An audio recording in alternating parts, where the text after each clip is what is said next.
자, 지금 여러분들 다 아시겠지만 사전투표가 토요일 날 없는 그런 선거예요. 맞아요. 보통 우리 관성대로 뭐 주말에 투표하지 하시면 안 돼요. 이번 주는 목요일, 금요일입니다. 그도 그럴 것이 골 때리는 게 예. 윤석열이가 4월 4일 날 파면이 됐어. 네. 그러니까 한덕수가 융통성 없이 딱 60일 다 쓴 거야. 그러다 보니까 이제 5월 달에 31일이 있고 그러니까 6월 3일이 대선일이 된 건데 그러면 그 대선일 5일 전에 사전투표 하는 게 법으로 정해져 있다. 예. 그러니까 대선일이 6월 3일이 아니라 5월 28일이었으면 그러니까 한덕수가 융통성 있게 했다면 그게 네. 가능했을 텐데 맞아요. 그렇다 보니까 목요일, 금요일이 사전투표일이고 본투표일은 화요일이고 화요일만 오후 8시까지 투표한다는 걸 꼭 기억하시기 바라겠습니다. 맞습니다. 그러니까 저도 오늘 방금 새날에서 스튜디오에서 통화하다가 알았다니까요. 진짜? 네, 수요일이 선거일인 줄 알고 있었던 거예요. 그동안 그랬죠. 그러니까 네, 항상 네. 그랬잖아요. 그러니까 그런데 알고 보니까 아니더라고요. 네. 아니, 그리고 시간도 헷갈리는 게 저도 이제 지인분들이 본투표가 6시까지인 줄 알고 사전투표가 8시까지인 줄 알아요. 반대입니다. 거꾸로더라고요. 반대입니다. 예, 사전투표가 6시. 6시부터 오후 6시까지. 네. 그리고 본투표는 본투표가 새벽 6시부터 저녁 밤 8시까지. 8시까지입니다. 예, 차고 없으셔야 됩니다. 네, 예. 괜히 또 8시에 갔는데 사전투표하러 문 닫습니다. 예, 예. 그러니까 보통 제가 봤을 때 이 분위기상으로 보면 사전투표 하시는 분들 되게 직장인 같은 경우는 점심 시간에 예, 밥 딱 먹고 그렇죠. 주위에 이제 사전투표도 하실 것 같고요. 제가 드리고 싶은 말씀은 사전투표가 정답이라는 건 아니에요. 내 사정에 따라서는 본투표할 수 있는 거죠. 네. 잘 선택하시기 바라겠습니다만 간단해요. 투표일은 3일인데 예. 가장 먼저 해놓으면 뒤에 어떤 상황이 벌어질지 몰라서 못할 수 있는 가능성을 줄이자는 의미에서 그렇죠. 사전투표를 하자는 거고 이제 걱정하시는 많은 분들은 뭐냐면은 사전투표를 해놨더니 본투표 때 저번에 뒤집어진 걸 본 거예요. 왜 그죠 사전투표 한 먼저 까고. 그 다음에 본투표가 까이는데 그때 뒤집어졌다 이렇게 생각하시는 분들이 있는 거예요. 예. 그거 저는 선택사항이라고 보고 네. 사전이든 본투표든 확실한 투표를 하시기 바라겠습니다. 맞습니다. 자, 어제 재밌는 공약이 하나 나와서 한번 설명을 해드리겠습니다. 네. 민간인을 국방부 장관으로 저는 제 생각보다 훨씬 빨리 오고 있어요. 사실은 이재명 정부 들어서 한 3년 차쯤 하지 않을까 싶었는데 민간인을 국방부 장관으로 이게 어떻게 보면은 내란의 후유증인 거죠. 네. 맞습니다. 그러니까 국방부 장관이 육사 출신이고 뭐 이런 것들이 있다 보니까 지들끼리 짬짬해가지고 내란 빡 터뜨리는. 네. 만약에 내란이 없고 정상적인 대선이었다 그러면 이재명 대통령은 한 말쯤에 저걸 하지 않았을까. 굉장히 중요한 건데요. 맞습니다. 민간인을 맞는 것이 바람직하다라고 하는 거 굉장히 빨리 땡겨오는 느낌. 여러분들 한번 보시면요. 최근에 국방부 장관들 한번 리스트를 한번 보겠습니다. 그러니까 누구야? 왜? 그러니까 네. 이게 뭐냐면 이게 네. 지금 저기에 네. 참여정부 노무현 정부 때부터 이명박, 박근혜, 문재인, 윤석열 정부 이렇게 있잖아요. 네. 근데 이걸 보시면 이게 언제부터 수건 거의 사업이었냐면 역사네. 김영삼이 문민정부가 들어섰잖아요. 네. 한 번은 국방부 장관을 군인 출신이 아닌 사람을 해보자 했는데 못했어요 결국은. 반발이 심해가지고. 그런데 민주정부 때는요 육사만 시키질 않습니다. 네. 국방부 장관을 갑종이 갑종이 뭔가요, 육사, 근데? 강조 다 들어가 있단 말이에요. 갑종. 근데 윤석열 때는 육사가 대부분이고 네. 박근혜 때 마찬가지고 이런 식이거든요. 그러네요. 예. 네. 그러니까 희한하게 소위 보수 정권에서는 육사 출신들이 거의 대부분 전부 다 해먹는다. 육사네요. 네. 네. 이렇게 보시면 될 것 같고요. 실제로 여러분들 보셨지만 신원식 같은 별 3개짜리 출신 국방부 장관이 지금 이렇게 올라와 있는데 아마 이런 문제가 직접적으로 대두가 되면 저쪽에서도 엄청 때리려고 하는 이슈 중에 하나일 거예요. 아니 네. 무슨 국방부 장관을 비군인 출신으로 하냐. 근데 여기 있어요. 여러분들이 생각하는 그 선진국들은 네. 이미 한번 보세요. 그러니까 영국 최초 여성 국방부 장관, 유럽은 여성 국방부 장관 전성시대. 너무 좋네요. 여성들이 합니다. 네. 그냥 네. 일상적으로. 네. 프랑스 마크롱은요. 새 정부 조각 발표할 때 국방장관에 여성을 발탁했던 사례도 있습니다. 미국은 어떻습니까? 국방부 장관은 민간인으로. 민간인. 미국은 법으로 정해놨다. 아예 민간인으로 할 수 있게. 미국은 뭐냐면 군대에 전역한 지 7년은 지나야 돼요. 네. 네. 그러니까 사실은 위험성이 있는 거잖아요. 군대에서 30년, 40년 있다 보면 육사, 삼사, 사사 아주 그 특수한 상명 하복에 상하관계 속에 있는 사람이 인사와 예산을 다 총괄하는 장관으로 바로 왔을 때 이 군 조직을 장악해가지고 내란을 국방부 장관이 저지를 수 있는 위험성이 항상 있는 거거든요. 네. 그래서 민주주의 국가에서는 문민 통제를 원칙으로 해가지고 사실은 다 제한을 해왔죠. 그러나 우리 같은 경우에는 그게 이제 제대로는 안 되고 간접적으로 옷 벗고 옷 벗고 나오면 그래도 민간인 취급을 해가지고 인정을 했는데 저희가 이번에 사실 내란으로 큰 후유증을 겪었기 때문에 이번에는 조금 더 전진된 그런 진전된 그런 안을 채택할 필요는 있는 지금 것 같습니다. 문민 통제라고 하는 게 두 가지 분야가 있어요. 네. 하나는 국방, 하나는 검찰. 네. 그러니까 이제 검찰총장이나 법무부 장관도 이제 비검찰 출신을 물론 민주정부 때는 그렇게 많이 했죠. 뭐 추미애, 박범계 이런 분들은 비검찰 출신이잖아요. 이 검찰총장도 법으로는 검사 출신 아니라도 할 수 있어요. 근데 이게 그럼 뭐냐? 그럼 국방부 장관을 민간인으로 하면 쉽게 표현해서 민간인 국방부 장관은 군 정권, 정책. 그리고 지금 이제 뭐 저 육군 참모총장, 공군 참모총장, 해군 참모총장 그 이후에 합참의장 있잖아요. 네. 합참의장이 군 영권을 가지는 거예요. 명령 전쟁 때 내리는 명령. 국방부 장관은 정책을 담당하는 걸로. 이거 굉장히 선진화되는 거고요. 이번에 보니까 이제 그 젊은 친구들 관심 많을 수 있는데요. 이게 있어. 군대 가야 될 사람 줄어들고 있어. 우리 때 있잖아. 보통 한 세대 그 해 한 100만 명 이상 태어났거든요. 지금 3, 40만 명밖에 안 돼. 근데 군대 갈 사람은 줄어들고 있고 그렇다 보니 둘 중에 하나 택할 수 있도록 징집. 내가 그냥 보통 우리가 이제 지금 18개월이라면서요. 네. 예. 그건 눈 깜짝할 새이 지나가겠지. 아우 그럼 큰일 납니다. 그런 얘기하면 큰일 납니다. 지금 청년들한테. 우리 선배들은 노무현 대통령 36개월이었어요. 네. 36개월하고도 상병제 됐다? 뭐 방이 나온 줄 알았는데 아니에요. 그때 계급이 적체가 돼갖고 아이고. 병장 못 달고 나오죠. 아이고 세상에 그 정도예요? 저는 30개월 했거든요. 네. 와. 30개월인데 지금 18개월이면 1년을 덜 하는 거긴 해. 근데 문제는 네. 여러분들 김문수 같은 사람도 이해 못 할 텐데요. 지금 전쟁하면요. 우크라이나 전쟁도 드론이 하고 있어요. 맞아요. 드론이 다 공격해서 파괴하고. 그러니까 사람이 많이 필요 없어서 군대 갈 사람은 내가 징집해서 18개월 갔다 오고 하나 더가 기술 집약형 부사관. 이제 우리가 이제 군대에 있을 때는 저걸 하사관이라고 했었는데 저 기술 집약형 부사관이 뭐냐 이렇게 제가 직접 AI한테 물어봤거든요. 한번 읽어줘봐요. 네. 첨단 무기체제 운용 능력을 갖춘 전투부사관. 그래서 드론, 로봇 전투 시스템, 사이버전 장비 등 신기술 기반 무기 운용, 그리고 전투 상황에서 기술적 장비를 효율적으로 사용하고 유지 관리. 두 번째는 디지털 네트워크 중심 전장에서 활동하는 전투 리더, 네트워크 중심전 수행 역량, 그리고 실시간 정보 분석, 전달, 지휘 체계 이해 및 활용. 세 번째는 다기능 전투 인재. 전투 기술 그리고 전자정보 기술 복합 역량 예를 들어서 정보통신 부사관 그리고 보병 교육 수료 그리고 드론 조정 자격 보유자. 그래서 이재명 후보는 병역 징집병과 기술 집약병 전투 부사관 중 선택 공약했다. 여기 이제 이런 거죠. 일반 육사나 또는 뭐 3사나 ROTC를 나오면 보통 지휘관 하잖아요. 저런 거 기술 집약형 부사관들은 저런 일을 하는데 이제 이런 사람들이 저번에 단기하사 장기하사 이렇게 군대 가면 또 있거든요. 네.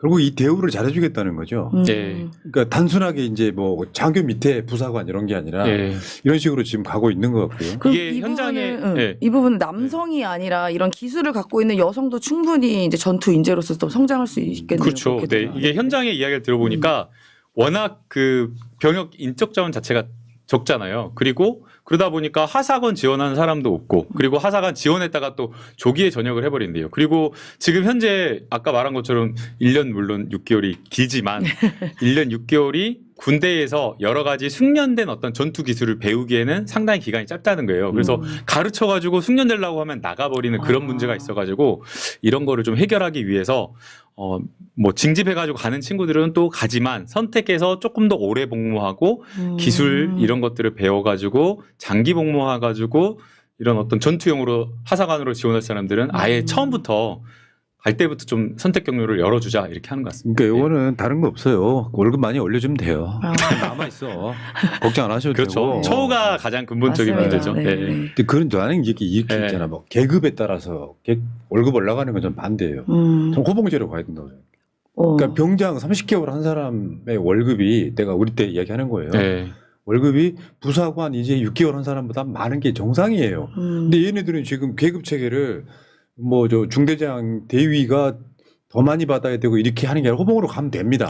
근데 그 사람들은 직업으로 가는 거잖아요. 이렇게 해서 군대에 갈 인재들도 채우니만 아마 미래에는 대부분 다 AI 드론 뭐 로봇 이런 애들이 전쟁할 거예요. 사람은 거기 오다만 내리면 됩니다. 자, 걱정 안 하셔도 될 것 같고요. 전쟁이 안 일어났으면 좋겠습니다. 근데 자, 그다음에 이제 그 외교 안보 중에서 외교 부분은 이재명 후보는 그냥 실용 외교 하겠다. 네, 네. 그 대한민국이 얻는 이익을 갖고 이야기해야지. 윤석열이처럼 저 뭐야 바이든하고 뭐 기시다하고 여러분들 그 기억들 아세요? 제 모여가지고 윤석열이 꼬붕처럼 따라다니면서 맞아요. 네. 한국 다 퍼주는 지랄을 했잖아요. 오므라이스 먹고 또 바이든 앞에서 아메리칸 파이 노래 부르고 영어로 연설하고. 그러니까 윤석열이 뭐 가치 외교라고 했는데 가치 외교가 아니라 굴욕 외교, 굴종 외교, 퍼주기 외교 완전히 그냥 갖다 바친 외교를 했기 때문에 이번 정권에서 저희가 바로 집권하자마자 관세 전쟁, 관세 협정 이 문제 풀어야 되잖아요. 그래서 여러 가지 풀어야 될 문제가 있는데 가장 중요한 것은 국익인 것 같습니다. 네. 예. 맞습니다. 가치 외교라 그런 게 아니라 그냥 가치만 있었지. 옆에 가치만 있는 가치 외교. 문재인 정부 때 한미 동맹이 망가졌다고 선동하는 명백한 가짜 뉴스예요. 맞습니다. 미국도요. 한국이란 나라 여러 선진국 중에 하나를 자기 편으로 만들고 싶어 해요. 그럼요. 예. 그럼 우리도 뭔가를 받아야 되잖아. 그게 실용 외교거든요. 맞습니다. 근데 지금 윤석열 때 어떻게 했어요? 합퍼줬죠. 한국을 일본 밑에다 두고 니들이 알아서 해봐. 니들은 일본 꼬봉이나 해. 이런 느낌이었기 때문에 기분 나쁜 거죠. 아니 일본 오염수 방류를 우리가 찬성해가지고 우리가 얻는 이득이 뭐예요? 전 국민은 얻는 거의 다 이득이 있어야 될거 반대했는데. 아니야. 네. 자 그리고 지금 이런 측면도 있죠. 지금 대선이 이제 막바지로 가고 있는데 어제 아주대 갔을 때 그 게시판에 이재명을 칼로 찌르면 돈 드림. 위협글 이제 12건이나 수사가 바로 아주대 간담회 직전이었죠. 네. 예. 그것들이 저렇습니다. 실제로 대선 후보 살해 위협글 12건이 지금 수사 중인데 그중에 11개가 이재명 후보 거예요. 네. 아마 이준석 한 건 아마 소위 저 김문수 지지자들이 너 단일화하면 죽일 거야? 이런 느낌일 거라고 봅니다. 네. 단일화 안 하면 죽일 거야. 예. 이렇게 단일화하면 죽일 거야. 왜 이렇게 다들 죽이려고 그래요. 근데 저쪽들은요. 예를 들어서 뭐 민주당 운동원들이나 민주당 지지자들은 저쪽 지나가도 그냥 고생하십니다. 반갑게 인사하고 수고하십니다. 더 밝게 인사하고. 이렇게 얘기하죠. 딱히 뭐라고 안 합니다. 그러니까요. 근데 고생한다고. 여기는 막 굳이 내려서 욕하고 소리 지르고 또 위에 가고 얼마 전에 엊그저께는 박주민 의원님이 어제죠. 벤츠 차량이 막 너무 폭력적인 행사에서 사실 운동원들이 큰일 날 뻔. 폭력적인 게 아니라 차량을 치고 가버렸어. 큰일 날 뻔한 일이 발생했죠. 따로 재밌는 자리에서 보여드리고요. 예. 자 어쨌건 지금 저는 이렇게 생각해요. 이재명 후보 지금 아직까지는 안전하게 와 있어요. 네. 막판에 조심해야 돼. 진짜로요. 그러니까 이게 지금까지 아무 일 없었네라고 생각하는 순간 방심하는 순간 큰일 납니다. 저는 저 장난으로라도 저 게시물 올린 사람들은요 인생은 실전이다라는 것을 좀 경험해 봐야 된다고 그러니까요. 봅니다. 살인 교사입니다. 자 그리고 지금 제외 투표 역대 최대 투표율이에요. 와 진짜 80% 가까이 됐죠? 지금 이게 이런 거요. 저거는 뭐냐면요. 내가 사전투표, 그러니까 제외투표를 할게라고 신청한 사람들 네. 중에서 25만 명 신청했죠. 와, 네. 대단합니다. 저거는 역대 최고라고 하는데 저기 지금 79.5%가 이 제도가 생긴 일의 최고라고요. 그만큼 열기가 지금. 근데 저건 왜 그러겠어요? 그만큼 우리 재외 국민들께서 우리나라에 대해서 부끄러웠고 윤석열 정부 때 빨리 심판하고 싶고 빨리 새로운 세상을 만나고 싶다라는 그 열망이죠. 밖에 해외 제가 백수돼 가지고 바로 임기 끝나고 해외 나가봤거든요. 저보고 그렇게 잘생겼대. 한국 사람인데 이렇게 중년인데 나이 먹고 짜글짜글한데 이게 한국인의 자부심이거든요. 밖에 나가면 자기 잘생겼다니. K컬처 왜 웃어 보라마. K컬처라고 해가지고 진짜 웃지 마세요. 진짜라니까요. 아니 웃긴데? 공감해서 그래. 네. 해외 나가면 형님 공감하실 거예요. 아니, 푸나님. 그게 아니라 역사적으로 네. 일본 사람, 한국 사람, 중국 사람이 있는데 네. 서양 사람들이 한국 왔다, 조선 왔다 갔을 때 그들이 쓴 책에 나와. 조선 사람들이 유난히 잘생겼다고. 아니 근데 지금은 우리나라 문화가 K컬처라 해갖고 동남아 해외 뭐 BTS 해가지고 영국 미국 난리도 아니에요. 그러니까 해외에 나가 계신 우리 동포들이 자부심을 그렇게 느끼고 있는 상태였는데 이 내란숙의 멧돼지가 갑자기 이런 짓을 벌이니까 얼마나 충격과 자괴감에 빠졌겠어요. 맞습니다. 그래서 자괴감에 빠졌죠. 내란을 심파해야 된다는 분노가 큰 거예요. 분노가 그리고 크죠. 임세현 네. 예. 김남국 결혼도 못했는데 잘생겼다고 왜 줘 좀? 아니, 왜 이렇게 사람 못했어? 아니 뭐 그걸 인정 난 그걸 여부를 떠나서 지금 우리 재외국민들이 심판하려고 하는 그 마음을 본인이 잘생겼다고 치환하니까 나는 이게 아니, 논리적으로 안 아니, 맞잖아요. 나가 보면은 그 자부심 국뽕을 맞게 된다니까요. 네.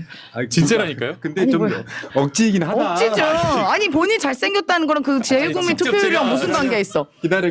김남국- 알아서. 김남국 잘생겨서 투표한 거예요? 끝나고 싸워. 네, 느낀 거를 제가 진짜 느낀 겁니다. 그러니까 저 지금 예. 이 79.5% 숫자 중에 예. 저게 전체로 보면 그렇게 많지는 않아요. 한 20만 명 한 거거든요. 예. 근데 저 중에 한 70%는 저는 이재명 지지라고 아, 보는 그럼요, 아 거예요. 그럼요. 예. 네. 이유는 뭐냐면 그 인터뷰한 언론들이 있어. 네. 그 제외 동포들.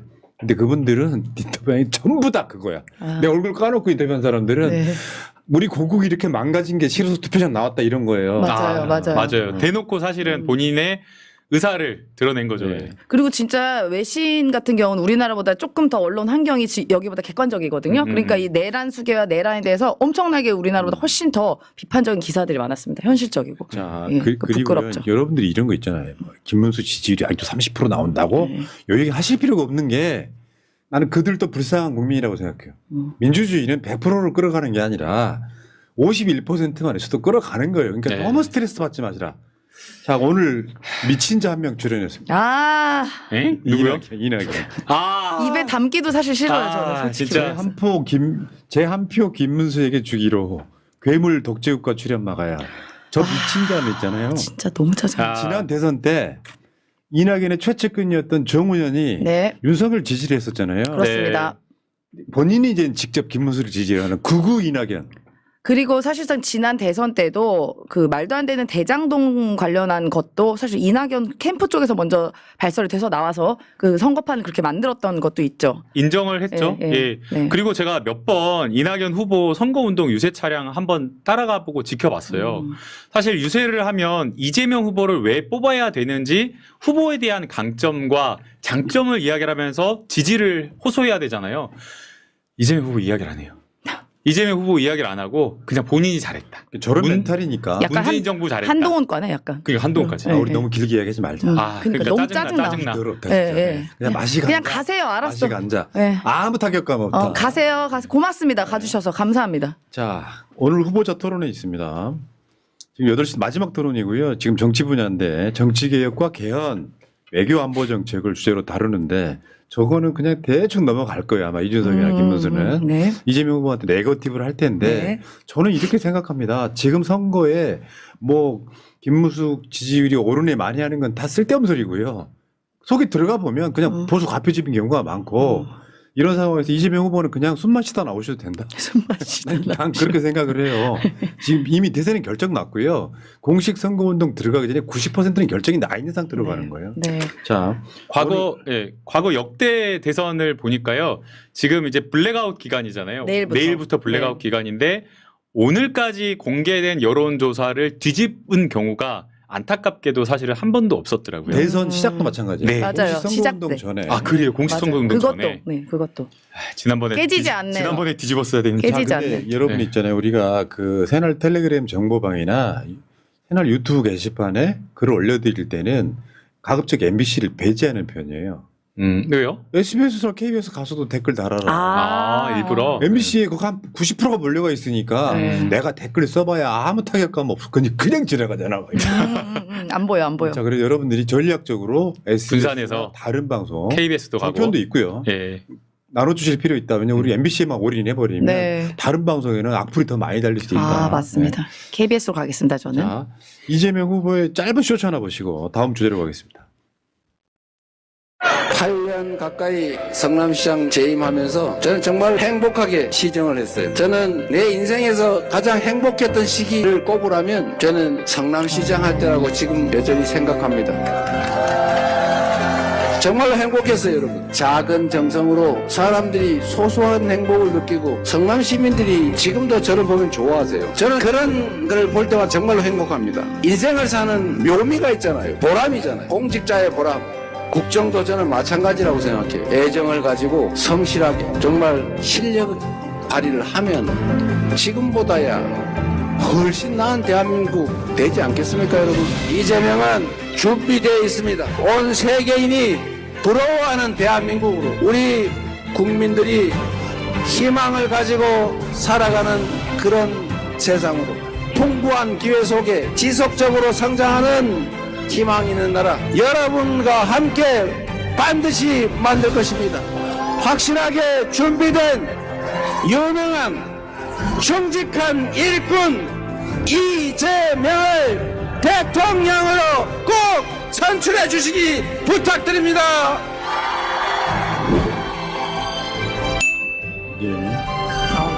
이심전심님 토론 마지막 발언 이후 국민 앞에 허리 숙여 겸손하게 인사하시는 이재명 후보님. 다른 분들은 잘 모르고 지나가는 장면님. 다른 후보는 고개 빳빳함. 이런 장면이 쇼츠로 나와야 하는데 아쉽습니다 하셨고요. 새로운 세상 새로운 인물님. 임세훈 대변인님 유세하시는 거 봤어요. 지나가는 사람과 차마다 90도로 인사하시고 목소리는 다 쉬었더라고요. 원래 쉰 목소리예요. 고생 많으세요. 꼭 이재명 대통령 새날 화이팅. 김남국 의원님 잘생겼다 하셨습니다. 아이고. 인정해 주잖아. 천국 가실 겁니다. 자, 김병철님. 잘 오셨네. 출첵 난 원래 본투표 할래 했는데 사전투표 하겠습니다. 저쪽 무리 할배 할머님들 내캉 손에 손잡고 사전투표하러 갑시다. 참 막도장하고 인주 꼭 챙겨오세요. 새날 화이팅, 새날 가족 모두 화이팅. 민주당 김남국 잘생겼다. 오늘은 화요일 임세현 화사하게 이쁘다. 하셨습니다. 네. 월요일은 다른 분 좋아하시죠? 김병철님 이제 임세현의 남편으로 추정되는. 아니 월요일에는 마차님 남편인데. 그러니까요. 네. 재밌는 분이세요. 고맙습니다. 네, 고맙습니다.